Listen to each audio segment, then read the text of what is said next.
پاکستان کی معیشت کو کاروبار کو کووڈ-19 یعنی کرونا وائرس سے چیلنجز، اس سے نمٹا کیسے جائے گا، اس کو شکست کیسے دی جائے گی اور معیشت کاروبار کیسے آگے بڑھے گا، اس کی یہ روڈ میپ ہمارے ساتھ شیئر کر رہے ہیں وزیر اعظم کے ایڈوائزر برائے finance and revenue doctor Abdul Hafeez Sheikh. Doctor صاحب، اب جو کرونا کا جو ہم پہ بہت ہی نیگیٹو اثرات ہوئے ہیں، وہ پاکستان کا ایک جو سیکٹر ہے ریٹیل سیکٹر، یعنی کہ جو کہ بالکل پاکستانی برانڈز ہیں یا جو پاکستانی اسٹف ہے جو کہ یہاں پہ بکتا تھا، پھر اس پہلے ہی وہ بہت شدید دباؤ میں تھا، کیونکہ جب یہ سیلز ٹیکس آیا، پوائنٹ آف سیلز وغیرہ انٹروڈیوس کیے گئے، تو یہ جو ہمارا برانڈڈ ریٹیل سیکٹر ہے جو کہ آرگنائز ٹیکس کی رجیم کے اندر کام کرتا ہے، وائٹ اکانومی کا حصہ ہے، وہ شدید پریشر میں آ گیا تھا۔ لیکن کرونا نے تو اس پہ ڈیوسٹیٹنگ اثر ڈالے ہیں، آپ یقیناً اس سے واقف ہوں گے، اور یہ پورا سیکٹر جو ہے نا، یہ تقریباً کرمبل کر گیا ہے اس پوری صورتحال کے اندر۔ اور ظاہر ہے کہ جب تک یہ کھلتا نہیں ہے، ڈیمانڈ بنتی نہیں ہے، لوگوں کو انسینٹو نہیں ملتا کہ وہ جائیں خریدیں اور پھر ان کی افورڈیبلٹی ہو، اس کو ریوائیو کرنے کے لیے آپ کے نزدیک یہ چیلنج ہے، اور اس کو ریوائیو کرنے کے لیے کیا کیا جا رہا ہے؟ کیونکہ عام خیال یہی ہے کہ 17.5% یہ جنرل سیلز ٹیکس دے کے اور پھر اس ماحول کے اندر یہ سیکٹر اٹھ نہیں سکتا۔ جی، آئی تھنک یہ بہت اچھا سوال ہے، اور دیکھیں کامران خان صاحب، جو گورنمنٹ کی اس وقت اپروچ ہے اس کے دو کمپوننٹ ہیں بڑے۔ پہلا ہے کہ ریلیف، یعنی ہمیں کوشش یہ کرنی چاہیے کہ ہمارے جو لوگ ہیں جس میں معیشت بھی ہے اور ہمارے سٹیزنز بھی ہیں، ان کو فوری ریلیف پہنچائی جائے، اور اس کے جو ہم نے پروجیکٹ یہ اسٹیمولس پیکج دیا ہے، اس کو اگر آپ دیکھیں، اور میں اس کے بارے میں کچھ بتانا چاہوں گا آپ کو اور آپ کے توسط سے اپنے دیکھنے والے آڈینس کو، کہ پہلی چیز جو کی گئی ہے کہ لیکویڈیٹی لوگوں کے ہاتھ میں پہنچے، بزنسز کے، چاہے وہ ریٹیل میں ہیں، چاہے وہ مینوفیکچرنگ میں ہیں، یا بالکل ہی اسمال اور میڈیم ہیں۔ اس کے اندر دا فرسٹ تھنگ واز کہ تمام لوگوں کے ہاتھ میں پیسہ پہنچایا جائے، اور آپ نے جیسے خود کہا کہ 1.20 کروڑ خاندانوں کو پیسہ دیا جا رہا ہے، اور پورا پاکستان اور پوری دنیا دیکھ رہی ہے یہ سارا پروسیس، یہ کھلے عام ہو رہا ہے، اس میں مکمل ٹرانسپیرنسی ہے، یہ کسی کے خاندان کے لوگوں کو کسی کی خصوصی ذات یا کسی کی خصوصی پارٹی یا کسی کے خصوصی طبقے یا صوبے کی بنیاد پہ نہیں، بلکہ فقط پاکستانی ہونے کے اور ایلیجبل ہونے کی بنیاد پہ دیا جا رہا ہے، اور پاکستان کے 100 ہزاروں یہ علاقوں میں یہ ساری دنیا دیکھ رہی ہے۔ 1.20 کروڑ۔ پھر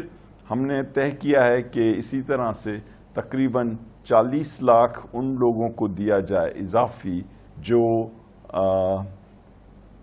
انمپلائڈ ہوئے ہیں کووڈ کی وجہ سے۔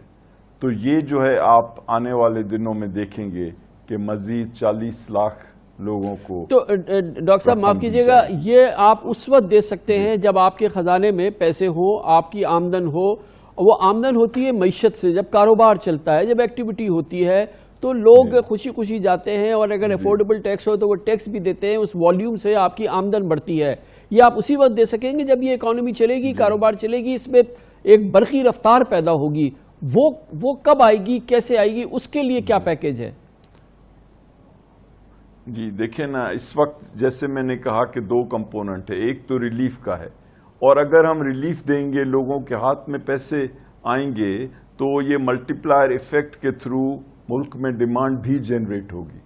کیونکہ جب لوگ پیسے خرچ کریں گے تو اس سے امپلائمنٹ جنریشن ہوگی، اس سے ایگریکلچر سسٹین ہوگا، اس سے مارکیٹ سسٹین ہوں گی، اور اس سے جو اکانومی کے اندر کمی ہے اس کی رفتار میں بہتری آئے گی، اور یہ اتنی زیادہ ریسیشن نہیں ہوگی۔ لیکن اس کے علاوہ جو اضافی سٹیپس لیے جا رہے ہیں ریلیف سے ہٹ کر ریکوری کے لیے، تو اس کے اندر آپ کو پتا ہے کہ پہلے تو جو فرمز ہیں، کوشش یہ ہو رہی ہے کہ ان کو انسالوینسی سے بچایا جائے، اور اس کے لیے پے رول کے لیے جو ایکسپنسز ہیں وہ ان کو سستے انداز میں دیے جا رہے ہیں، اور آنے والے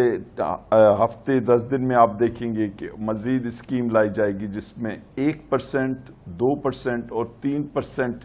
کے انٹرسٹ کے اوپر لونز دیے جائیں گے اسمال اینڈ میڈیم انٹرپرائزز کو تاکہ وہ سالوینسی سے بچیں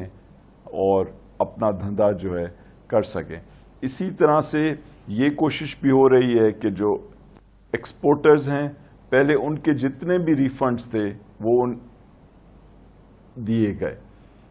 اور پھر یہ طے ہوا کہ سیلز ٹیکس ریفنڈ چاہے وہ ایکسپورٹر ہوں یا نہیں ہوں ہر بزنس کو سیلز ٹیکس ریفنڈ جو ہے واپس کیے جائیں, تمام سیلز ٹیکس ریفنڈز. اور اب یہ فیصلہ ہونے جا رہا ہے اور اگلے ہفتے 10 دن میں یہ بھی آپ دیکھیں گے کہ انکم ٹیکس کے جو ریفنڈز ہیں جو کہ 2014 سے رکے ہوئے ہیں, ہم نے یہ بھی فیصلہ کیا ہے کہ وہ بھی لوگوں کو تیز رفتاری سے دیے جائیں. اور یہ ڈاکٹر صاحب معاف کیجیے گا, یہ بھی انشور کیا جا رہا ہے کہ یہ ریفنڈ جو ہوتا ہے, مجھے حالیہ دنوں میں بڑی اچھی خبریں آئی ہیں کہ لوگوں کو آٹومیٹک ریفنڈز ملے ہیں, چاہے وہ سیلز ٹیکس کے ہیں یا دوسرے معاملات ہیں, اور اس میں بڑی پازیٹیو. لیکن یہ انشور کر رہے ہیں ڈاکٹر صاحب کہ اب جو ریفنڈز ملیں یہ 10% 15% کک بیک کے بغیر ملے, کیونکہ وہ آپ کو پتا ہے کہ اس کے بغیر ہلتا نہیں ہے کوئی چیز یہاں پہ ریفنڈ کی FBR کے اندر. لیکن یہ جو بگننگ ہوئی ہے یہ ہم دیکھیں گے کہ کنسالیڈیٹ ہوگی. میں نہیں کہنا چاہتا کہ آئندہ آگے بھی یہ ہوگا, لیکن آپ کے علم میں ہے نا کہ یہ ریفنڈ کا کام جو ہے یہ بغیر پیسے دی نہیں ہوتا ہے. جی اب خان صاحب یہ تو ایک بنیادی جو ہے ہماری جو کوشش یہی ہے کہ ہم میں اور ماضی میں یہ فرق ہو کہ کوئی بیچ میں پیسے نہیں لے. اور آپ بھی اپنے جو آڈینس ہے, اپنے جو دوست ہیں, اور میں بھی آپ کے اس پروگرام کے تھرو لوگوں سے یہ اپیل کر رہا ہوں کہ کسی کو بھی پیسے نہیں دیں. اگر کوئی پیسے دے مانگے تو فوراً بتائیں ہمیں, اور انشاءاللہ آپ ایکشن دیکھیں گے. اور آپ دیکھیں گے کہ آنے والے 2-4 دنوں میں FBR کے اندر بہت بڑے پیمانے پہ ٹرانسفرز ہوں گے اور لوگ شفٹ کیے جائیں گے. اور کرپشن کو روکنا is a very very big goal of this government.